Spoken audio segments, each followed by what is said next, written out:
Bədəndə o vitaminlərin səviyyəsini bilmədən bunları istifadə etməyimiz demək olar ki, bir məna olaraq yanlışdır. Çünki bunların özünü verəcəyi fəsadlar böyük ola bilər.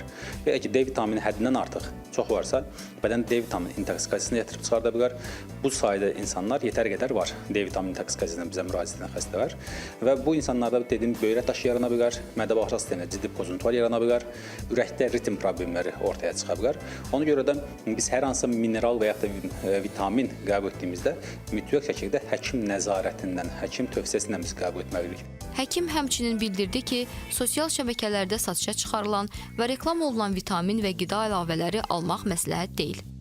Sosial şəbəkələrdə insanların tez-tez, hətta bunun reklam şəklində apteklərdən deyil də sosial şəbəkələrdən aldıqlarını görürük biz. Dediyiniz kimi, bunlar qəti şəkildə yol verilməzdir. Həkim nəzarəti olmadan dərman preparatlarını ümumiyyətlə qəbul etmirik biz. Bəzən bu insanlar deyir ki, bunlar dərman deyirlər, nəsə vitamindir və qida əlavəsidir. Xeyr. Bunların hamısı bioloji aktiv maddələr, dərman preparatlarıdır var bunlar.